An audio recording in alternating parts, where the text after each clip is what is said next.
Hello बच्चों, आप सभी का हमारे YouTube चैनल आइडियल देव क्लासेस में स्वागत है। बच्चों, आज हम आपके लिए विषय गणित कक्षा 10वीं लेके आए हैं, जिसका सेट ए जो अभी आपको बोर्ड से अभ्यास प्रश्न पत्र मिले हैं उसका सेट ए लेके आए हैं। इसके प्रश्न 1 से 8 तक आपको हमने इसके पहले के वीडियो में बता दिए थे। आज आपको प्रश्न नंबर किससे बताएंगे, प्रश्न 9 से स्टार्ट करेंगे। प्रश्न 9 में क्या है आप देख सकते हैं। यहाँ पे आपका प्रश्न 9 है, द्विघात बहुपद x वर्ग ऋण 3 के शून्यकों का योग ज्ञात कीजिए। उसके 8वें का प्रश्न, इसी प्रकार प्रश्न 10, प्रश्न 11, इन प्रश्नों को हम आपको समझाएंगे। चलिए कैसे देखते हैं हम। प्रश्न कौन सा देखेंगे, प्रश्न नंबर 9। प्रश्न नंबर 9 क्या कह रहा है, ध्यान दीजिए इसमें। प्रश्न नंबर 9 है, द्विघात बहुपद x वर्ग ऋण 3 के शून्यकों का योग ज्ञात कीजिए।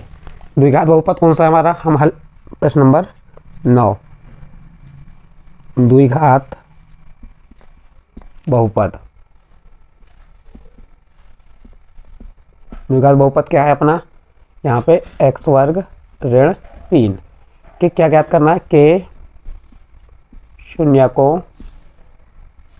शून्यकों का योग। ये ज्ञात करना है हमें, द्विघात बहुपद के शून्यकों का योग ज्ञात करना है। हम हल लिख देंगे, हल लिख लिए, यहाँ पे लिख लीजिए हल। हल लिखने के बाद हमारा द्विघात बहुपद क्या है, x वर्ग ऋण 3। इसके क्या ज्ञात करना है, हमें शून्यकों का योग ज्ञात करना है। तो हम इसे x कैसे लिख सकते हैं, इसे इसके बराबर शून्य ज्ञात करना है तो 0 ले लीजिए। आप x वर्ग ऋण 3 को क्या लिख सकते हैं, x वर्ग पूरे का, x वर्ग हो गया आपका। एक मिनट, आपको इस प्रकार से नहीं, इसको और अलग प्रकार से कर सकते हैं आप। यहाँ पे लिख दीजिए x वर्ग ऋण 3 का पक्षांतर किए तो क्या हो गया, यहाँ पे धन 3 हो गया। या x बराबर क्या हो जाएगा, यहाँ से वर्ग हटाए तो यहाँ क्या लग गई, करनी 3 हो गया। और द्विघात बहुपद इसलिए यहाँ पे धन ऋण करनी 3 आ गए। तो x के 2 शून्यक हो गए, क्या, x बराबर धन करनी 3 और ऋण करनी 3, ये शून्यक हो गए। शून्यक मीन्स अल्फा धन बीटा के मान हो गए, यानी अल्फा का मान क्या हो गया, करनी 3, और बीटा का मान क्या हो गया, ऋण करनी 3। अब क्या कह रहा है, शून्यकों का योग ज्ञात करना है। शून्यकों का योग यानी शून्यक क्या है आपके, अल्फा बीटा। तो अल्फा धन बीटा बराबर अल्फा का मान कितना है, करनी 3, और बीटा का मान कितना है, ऋण करनी 3। यहाँ पे ऋण का चिन्ह लगा देंगे, यहाँ पे आपका आ जाएगा ऋण, इसको क्या लगाएंगे कोष्टक में, ऋण करनी 3। तो बराबर करनी 3 धन ऋण का ऋण करनी 3 बराबर 0। तो ये क्या आ गया आपका, शून्यकों का योग। यहाँ लिख देंगे, लास्ट में क्या लिख देंगे, आप लास्ट में लिख देंगे शून्यकों का योग क्या है, शून्यकों का योग ज्ञात करने के लिए कहा था, शून्यकों का योग 0 है। इस प्रकार से आप इस प्रश्न को हल कर सकते हैं। बहुत सिंपल सा और सरल प्रश्न था। द्विघात बहुपद x वर्ग ऋण 3 के शून्यकों का योग ज्ञात कीजिए। तो आप शून्यक निकाल लीजिए, या इसको आप अलग अलग भी इस प्रकार से भी कर सकते हैं। शून्यक इस प्रकार से भी निकाल सकते हैं, x वर्ग ऋण 3 बराबर, इसको आप लिख सकते हैं x धन करनी 3, x ऋण करनी 3, और शून्यक का ज्ञात करने को इसलिए बराबर 0, क्योंकि जब इसका हम गुणा करेंगे तो क्या आ जाएगा, x वर्ग ऋण 3। तो ये आप इस प्रकार से एक बार यहाँ पे आपका आ जाएगा x धन करनी 3 बराबर 0, तो करनी 3 आ जाएगा, ऋण करनी 3, और x ऋण करनी 3 को लेंगे तो x बराबर क्या आ जाएगा, करनी 3। तो ये आपके शून्यक ज्ञात हो गए। अल्फा का मान क्या हो गया, ऋण करनी 3, बीटा का मान क्या हो गया, बीटा का मान करनी 3, और शून्यक क्या होगा, योग यानी अल्फा धन बीटा। अल्फा का मान ऋण करनी 3 और बीटा का मान करनी 3।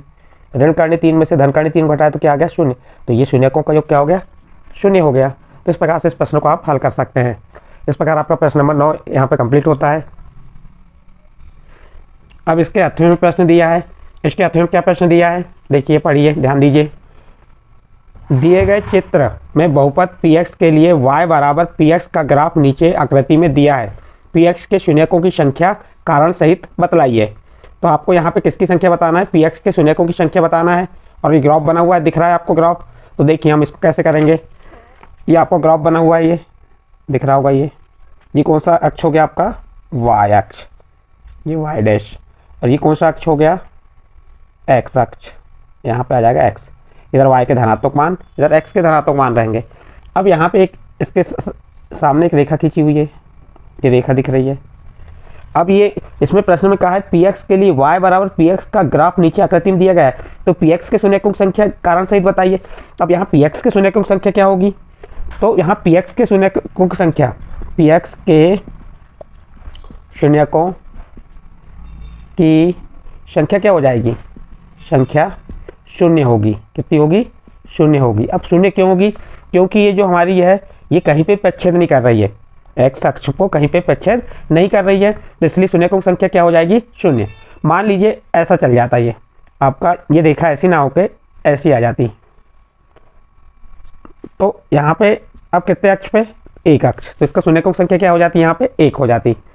तो यहाँ पे प्रच्छेद नहीं कर रहा है, इसलिए शून्यकों संख्या क्या हो जाएगी, इसमें शून्य हो जाएगी। इस प्रकार आपका प्रश्न नंबर 9 का अथवा वाला प्रश्न भी कंप्लीट होता है। इसके बाद आपका प्रश्न नंबर 10 आएगा।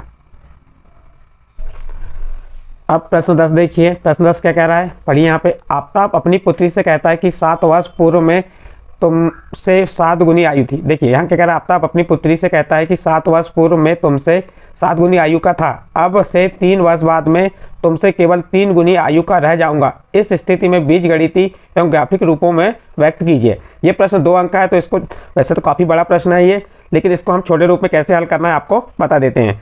चलिए प्रश्न कैसे हल करेंगे, तो सबसे पहले आप क्या मान लेंगे, माना आफ्ताब की पुत्री की आयु, क्या मान लेंगे इसमें, माना आफ्ताब की पुत्री की आयु, क्या मान लेंगे इसे हम, x वर्ष, क्या मान लिए, x वर्ष मान लिए। और आफ्ताब की आयु क्या हो जाएगी, आफ्ताब की पुत्री की वर्तमान लिख दीजिए, यहाँ पे वर्तमान आयु मान लेंगे हम, वर्तमान आयु, आफ्ताब की वर्तमान आयु क्या हो जाएगी, ये y वर्ष। अब इसके बाद जो प्रश्न में कहा है प्रश्नानुसार, प्रश्नानुसार लिख देंगे यहाँ पे, प्रश्नानुसार। प्रश्न में क्या कहा है, आफ्ताब अपनी पुत्री से कहता है 7 वर्ष पूर्व में तुमसे 7 गुनी आयु का था। तो अब देखिए यहाँ पे 7 वर्ष पूर्व, तो पूर्व में आयु क्या होती है, घट जाती है, पूर्व में आयु घट जाती है, तो हम आफ्ताब की 7 वर्ष पूर्व की आयु क्या हो जाएगी, y ऋण 7 हो गई। और पुत्री की क्या हो जाएगी, पुत्री की वर्तमान आयु x माने हमने, तो x ऋण 7, और कितनी गुनी रह जाती कह रहा है ये, 7 गुनी, तो इसमें 7 का हम गुणा कर देंगे। चलिए इसे हल करते हैं, y ऋण 7 बराबर 7 का x में गुणा की, कोष्ठक में गुणा कर देंगे, 7x, 7 का ऋण 7 में गुणा की तो ऋण 49। अब क्या करेंगे हम, पक्षांतर कर देते हैं सबका, तो ये संख्या किधर कर दीजिए, इसका इधर पक्षांतर कर लीजिए। चलिए हम किसका करते हैं, y ऋण 7 का पक्षांतर करेंगे, तो यहाँ क्या बच जाएगा, 0। तो क्या हो जाएगा ये 7x धन y का पक्षांतर किए तो ऋण y, और ऋण 49, और ऋण 7 का पक्षांतर किए धन 7, तो 0 बराबर क्या हो जाएगा, ये आपका 7x ऋण y, ऋण 49 में से धन 7 घटाए तो ऋण 42। ऋण क्यों आया, क्योंकि बड़ी संख्या के सामने ऋण का चिन्ह है, और घटा क्यों, क्योंकि असमान चिन्ह, इसलिए इसको घटाएंगे। या इसको आप क्या लिख देंगे, 7x ऋण y ऋण 42 बराबर 0। इस समीकरण नंबर 1 बन गया। अब इसके बाद ये प्रथम शर्त हो गई आपकी, ये प्रथम शर्त हो गई थी। अब द्वितीय शर्त में क्या कह रहा है, उसकी सेकंड शर्त भी कहा है। द्वितीय शर्त में देखिए क्या कहा है, इसमें ध्यान दीजिए, अब से 3 वर्ष बाद मैं तुमसे केवल 3 गुनी आयु का रह जाऊंगा। कितने वर्ष बाद कह रहा है, 3 वर्ष बाद, तो 3 वर्ष बाद पिता की आयु क्या हो जाएगी, y धन 3, बाद में आयु जुड़ती है, और पुत्री की क्या हो जाएगी, x धन 3, और ये कितनी गुनी कह रहा है, 3 गुनी, तो 3 का गुणा कर दीजिए, तो y धन 3 बराबर 3x, और 3 का 3 में गुणा किए 3 का 9। देखिए 3 का x में गुणा किए 3x, 3 का 3 में गुणा किए 9, पक्षांतर कर दीजिए, यहाँ बचेगा 0। 3x धन y का पक्षांतर की तो ऋण y, धन 9 धन 3 का पक्षांतर की तो ऋण 3, तो यहाँ क्या आ जाएगा आपका, अब क्या बचेगा, 0, 3x ऋण y, ये धन 9 में से ऋण 3 घट जाएगा तो कितना आ जाएगा, धन 6। ये आपका समीकरण नंबर 2 आ गया। इस प्रकार से आपके 2 समीकरण बन गए। अब इसमें आप क्या करेंगे, देखिए अब इसमें कह रहा है ग्राफिकल निरूपण कीजिए, कह रहा है ग्राफिक या बीजगणितीय निरूपण के रूप में। तो आप ग्राफ बनाने के लिए क्या करना पड़ेगा आपको, समीकरण 1 की वैल्यू अलग निकाल लेंगे। जैसे समीकरण 1 में क्या करेंगे, समीकरण 1 में क्या है आपका x बराबर, आप जो भी लेना है शून्य लेना शून्य ले लीजिए, y का मान निकाल लीजिए, फिर 2 मान निकाल लीजिए x और y के। यहाँ पे आपको 2 मान आ जाएंगे। 2 मान निकालने के बाद क्या करना पड़ेगा, आपको ग्राफ बनाना पड़ेगा। इस प्रकार ग्राफिकल रूप में निरूपित करना पड़ेगा। या आपने इतना भी किया तो आपका सही, क्योंकि ये 2 अंक का प्रश्न है। इसके बाद आपका नेक्स्ट प्रश्न आता है प्रश्न 11। देखिए प्रश्न 11 क्या कह रहा है, गुणनखंड विधि से समीकरण करनी 2 x का वर्ग धन 7x धन करनी 2 बराबर 0 को हल कीजिए। प्रश्न क्या कहा है आपका, देखिए प्रश्न नंबर 11 है। प्रश्न नंबर 11 में कहा है गुणनखंड विधि से, कौन सी विधि का उपयोग करने को है, गुणनखंड विधि से समीकरण आपका क्या है, करनी 2 x का वर्ग धन 7x धन 5 करनी 2 का बराबर 0 को हल कीजिए। इसको हल करना है कौन सी विधि से, गुणनखंड विधि से। तो सबसे पहले आपका समीकरण क्या है वह लिख दीजिए। चलिए समीकरण लिख लेते हैं हम। क्या है आपका, करनी 2x का वर्ग धन 7x धन 5 करनी 2, ये आपका समीकरण है, बराबर 0। इसको कौन सी विधि का उपयोग करना है, गुणनखंड विधि। तो गुणनखंड विधि में क्या करेंगे, हम मध्य पद को तोड़ेंगे। मध्य पद को तोड़ने के लिए प्रथम पद के गुणांक और अंतिम पद का क्या करेंगे, गुणा। देखिए यहाँ प्रथम पद क्या है हमारा, करनी 2, ये प्रथम पद क्या है हमारा, करनी 2, और अंतिम पद क्या है आपका 5 करनी 2। इनका गुणा करते हैं हम। गुणा करेंगे तो करनी 2 का करनी 2 में गुणा की तो कितना हो गया 2, और 2 का 5 में गुणा की तो 5 दूनी 10। जब करनी 2 का 5 करनी 2 से गुणा करते हैं तो क्या आ गया 10। फिर से एक बार रिपीट करते हैं, करनी 2 का करनी 2 में गुणा की तो कितना आ गया, बताइए यहाँ पे 2, और 2 का 5 से गुणा की 5 दूनी 10। अब 10 के ऐसे गुणनखंड तोड़िए कि गुणा करने पे क्या है 10 आए और जोड़ने घटाने पे क्या है 7। तो देखिए हम 10 के गुणनखंड क्या टूटेंगे, गुणा करने पे कितना आना चाहिए धन 10, तो 5 गुणित 2, 5 दूनी 10, ये 5 का 2 में गुणा की तो 10। अब उन्हीं संख्या को जोड़ने और घटाने पे कितना आना चाहिए धन 7। तो देखिए आप धन 5 में धन 2 को जोड़ दीजिए तो कितना आ गया धन 7। तो जो आपके गुणनखंड आए इसको मध्य पद में लिख देंगे। कैसे लिखेंगे, देखिए यहाँ लिखिए करनी 2 x का वर्ग धन, ये 5 है तो इसको क्या लिख देंगे हम 5x धन 2x धन 5 करनी 2 बराबर 0। ये मध्य पद को तोड़े, देखो 5x में 2x जोड़े तो कितना हो जाता है आपका 7x हो जाता है, ये हो जाता है 7x। अब देखिए यहाँ पे क्या करना है आपको, मध्य पद टूट गया। अब इनमें से कॉमन लेंगे, इन दोनों में से क्या कॉमन निकल जाएगा, बताइए यहाँ से x कॉमन निकलेगा। x कॉमन निकला तो यहाँ क्या बचा करनी 2, और यहाँ x वर्ग था, x कॉमन हो गया तो क्या बचा x। फिर धन 5x में से x कॉमन हो गया तो क्या बचा 5। फिर इन दोनों में से कॉमन लेंगे। अब इन दोनों में से क्या कॉमन निकलेगा, 2 भी निकल सकता, x भी नहीं 5 भी नहीं। तो यहाँ से हम क्या कॉमन निकाल लेंगे, इससे हमें करनी 2 कॉमन निकालेंगे। कितना कॉमन निकालेंगे, करनी 2।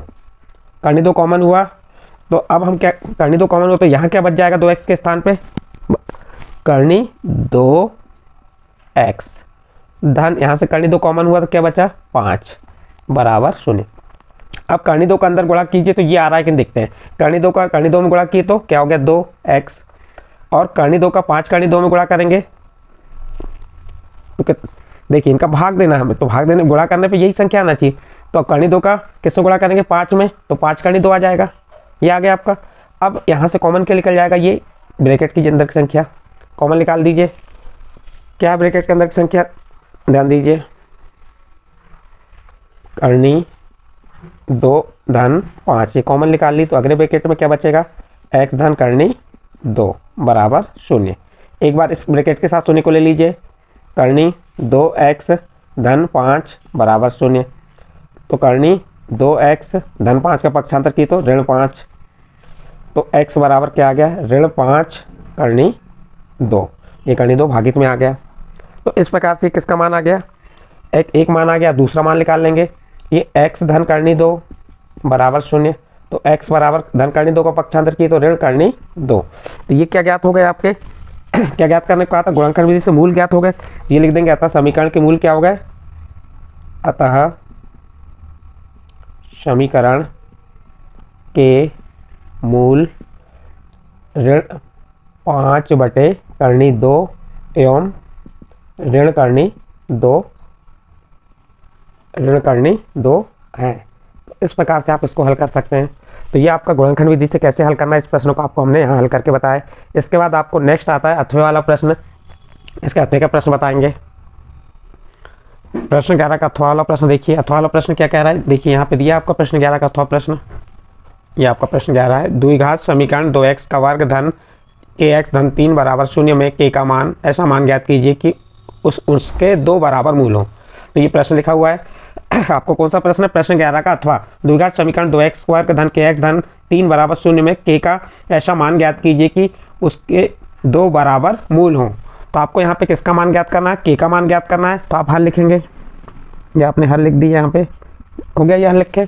अब हल में क्या करेंगे हम, हल लिखने के बाद प्रश्न लिख देते हैं। क्या है हमारा प्रश्न, 2x का वर्ग धन kx धन 3 बराबर 0 में क्या कह रहा है, k का मान ऐसा मान ज्ञात कीजिए। k का मान ज्ञात करना, तो मूल कैसे है इसमें बराबर है, d की वैल्यू क्या आ रही है यहाँ पे, d बराबर 0। d बराबर 0 व्यक्तिकर का मान क्या बता रहा है, मूल बराबर है, d बराबर 0 है। तो आपको यहाँ पे d की वैल्यू क्या हो जाती है, d का सूत्र क्या होता है, व्यक्तिकर बराबर b वर्ग ऋण 4ac बराबर 0। तो आपको abc की मान ज्ञात करना है। तो यहाँ पे a का मान क्या हो जाएगा 2, b का मान क्या हो जाएगा k, और c का मान कितना हो गया 3। अब यहाँ पे इन मान को रख दीजिए। b का मान कितना हो गया k का वर्ग ऋण 4, a का मान कितना है 2 और c का मान 3। ये कहाँ से निकले ये मान, ये आपका द्विघात समीकरण से। ये a का मान हो गया b का और ये c का, बराबर क्या आ जाएगा 0। तो k वर्ग बराबर क्या हो जाएगा, अब इनका गुणा कर देंगे, 3 दूनी 6 और 6 चौके 24 बराबर 0। तो k वर्ग बराबर क्या हो जाएगा, ऋण 24 का पक्षांतर की तो धन 24। अब यहाँ पर k की वैल्यू फाइंड करना है आपको। तो ये k वर्ग हटाए तो यहाँ क्या लग गई करनी, धन ऋण करनी 24। तो k की वैल्यू क्या आ जाएगी, 24 का वर्गमूल क्या होता है नहीं मालूम, 24 का वर्गमूल निकाल लीजिए। 2 का जाएगा 12 बार गया, फिर 2 का गया 6 बार गया, और फिर 2 का कितने बार गया 3 बार, फिर 3 एकम 3। कितने जोड़े बन रहे हैं 2 जोड़े, एक ही जोड़ा बन रहा है 2 का, तो 2 आ गया, 2 गुणित 2 गुणित 3। तो करनी के बाहर कौन हो गया 2, करनी 6। तो ये धन ऋण क्या आ जाएगा आपका, धन ऋण 2 करनी 6, इसका आंसर आ जाएगा। तो कितना आंसर आ गया इसका, 2 करनी 6, 4 दूनी 8, 8 3 24। तो इस प्रकार से इस प्रश्न को हम हल कर सकते हैं, इसका आंसर ला सकते हैं। तो आपका ये अथवे का प्रश्न का उत्तर क्या हो जाएगा, k का मान हो जाएगा 2 करनी 6। अब प्रश्न नंबर 12 देखते हैं। प्रश्न नंबर 12 क्या है, समानांतर श्रेणी 21, 18, 15 का कौन सा पद ऋण 81 है। तो देखिए यहाँ पे आपको कौन सा पद ऋण 81 ये बताना है। तो इसके लिए आपके AP क्या दी हुई है, AP बराबर क्या हो गई आपकी AP 21, एक मिनट पे 21, 18 और 15, और कौन सा पद कह रहा है, ये ऋण 81 है। ये आपको बताना कौन सा पद ऋण 81 है। तो यहाँ पे आपकी a की वैल्यू क्या हो गई, a की वैल्यू प्रथम पद क्या हो गया 21, और d की वैल्यू क्या हो जाएगी सारों अंतर, जैसे 18 में से क्या करेंगे हम 21 को घटा देंगे तो क्या आ जाएगा ऋण 3। आपका सारों अंतर कितना आ जाएगा, ऋण 3 आ गया। और क्या लगेगा, an की वैल्यू क्या दी है, an बराबर ऋण 81। आपका सूत्र लग जाएगा, कौन सा सूत्र लगेगा, an बराबर a धन कोष्टक में n ऋण 1 कोष्टक बंद गुणित d। इस सूत्र मान रख दीजिए तो आपको मालूम हो जाएगा कि कौन सा पद क्या है, कौन सा पद ऋण 81 है। तो आप an की वैल्यू क्या आ गई यहाँ पे, ऋण 81, an की वैल्यू क्या हो गई ऋण 81 बराबर a का मान कितना है, a का मान 21 धन n का मान नहीं मालूम ज्ञात करना है ऋण 1, और d का मान कितना है ऋण 3। इसको कोष्टक में लिख दीजिए। अब इसको हल करते हैं हम, ऋण 81, ये धन 21 का पक्षांतर की तो ऋण 21 बराबर यहाँ क्या बच गया n ऋण 1 और दूसरे कोष्टक में ऋण 3। अब ऋण 81 और ऋण 21 को क्या करेंगे जोड़ देंगे तो कितना हो जाएगा, 1 2 और 8 2 10, 102 हो गया, ऋण 102 हो गया बराबर। अब ये ऋण 3 को यहाँ भागित में ला दीजिए, भागित ऋण 3, यहाँ क्या बच गया अब n ऋण 1, ऋण से ऋण कैंसिल हो गया, 3 का भाग देते हैं 102 में, तितर का 9 बच गया, 1 3 चौके 12, कितना आ गया 34 बराबर n ऋण 1। 34 बराबर क्या आ गया आपका n ऋण 1 आ गया ये। अब क्या करेंगे यहाँ पे, हम ऋण 1 का इधर पक्षांतर करते हैं तो यहाँ क्या आ जाएगा 34, ऋण 1 का पक्षांतर किए तो क्या हो गया धन 1 बराबर n, 34 में 1 जोड़े 35 बराबर n, या n बराबर क्या आ गया आपका 35। उत्तर में क्या लिख देंगे, अतः समांतर श्रेणी AP का 35वां पद ऋण 81 होगा। इस प्रकार से इस प्रश्न का हल कर सकते हैं आप, बहुत सरल है, ज़्यादा डिफिकल्ट नहीं। आप एक ही वैल्यू निकाल लीजिए, क्योंकि हमारा सूत्र कौन सा लगेगा, ये वाला an बराबर a धन कोष्टक में n ऋण 1 गुणित d। तो इसमें हमको a d और तो हमने a की वैल्यू निकाले, d की वैल्यू सेकंड पद से प्रथम पद को हटा दीजिए तो आपको d की वैल्यू मालूम हो जाएगी, और इस प्रकार इसको हल कर दिए। इसके बाद इसके अथवा प्रश्न को देखते हैं। अब प्रश्न 12 का अथवा प्रश्न देखिए क्या कह रहा है, श्रेणी 7, 13, 19 205 में पदों की संख्या ज्ञात कीजिए। जिसमें पदों की संख्या ज्ञात करना है, आपको पदों की संख्या ज्ञात करना है तो उसका सूत्र क्या होता है, an बराबर क्या होता है a धन कोष्टक में n ऋण 1 गुणित d। तो आपको यहाँ पे an क्या हो गया, तो आप लिख लीजिए, आपकी AP क्या है, यहाँ पे लिख देंगे AP बराबर 7, 13, 19 205। इस सूत्र का उपयोग करेंगे तो हम सबसे पहले हम किसकी आवश्यकता पड़ेगी, a की, यानी मीन्स हुआ प्रथम पद। तो a बराबर कितना हो गया 7, फिर आवश्यकता पड़ेगी d की, तो d कैसे निकालेंगे, 13 में से 7 को घटा दीजिए। अब 13 में से 7 घटाएंगे कितना आएगा बताइए, 6 आ जाएगा। तो यहाँ पे d कितना आ गया, 6 आ गया। और ये 205 क्या है, an की वैल्यू, तो an बराबर कितना हो गया 205। हमारा सूत्र क्या लग जाएगा, ये an बराबर a धन कोष्टक में n ऋण 1 गुणित d। an की वैल्यू कितनी है 205 बराबर a की वैल्यू कितनी है 7 धन n ऋण 1 गुणित d। d की वैल्यू रख दीजिए, d का मान कितना है हमारा यहाँ पे 6, ये d का मान रख दीजिए। अब 7 का पक्षांतर कर दीजिए, 205 ऋण 7 बराबर n ऋण 1 कोष्टक में गुणित 6। अब 205 में से 7 घटाए कितना बचेगा, 15 में 7 घटाएंगे तो 8, तो 198 कितना आ गया हमारे यहाँ पे 198। और ये धन 6 वो गुणा में तो काय में आ जाएगा, ये भाग में भागित 6, बचा क्या n ऋण 1। अब इसके बाद देखिए 6 का भाग दिए, 6 3 18, 3 बार गया, बच गया 1, उतारे 8, 18 6 3 18 बराबर n ऋण 1। या क्या करेंगे यहाँ पे देखिए, इसके बाद अब ऋण 1 का पक्षांतर कर दीजिए, चलो यहाँ पे बता दे रहे हैं। 33 ऋण 1 का पक्षांतर किए तो धन 1 बराबर n, 33 में 1 जोड़े तो क्या आ गया 34 बराबर n, या n बराबर क्या आ गया 34। तो पदों की संख्या कितनी हो जाएगी, अतः पदों की संख्या लिख देंगे, अतः पदों की संख्या 34 है। इस प्रकार से आपका प्रश्न नंबर 12 का अथवा का हल यहाँ पे कंप्लीट हुआ। इस प्रकार बच्चों आपको हमने प्रश्न 9 के दोनों प्रश्न, 10 के दोनों प्रश्न, 11 के दोनों प्रश्न और 12 के दोनों प्रश्न बताए हैं। यदि आपको ये सभी प्रश्न समझ आए हों तो आप हमारे चैनल को सब्सक्राइब कीजिए, लाइक कीजिए और इसी प्रकार सभी प्रश्नों के हल समझिए।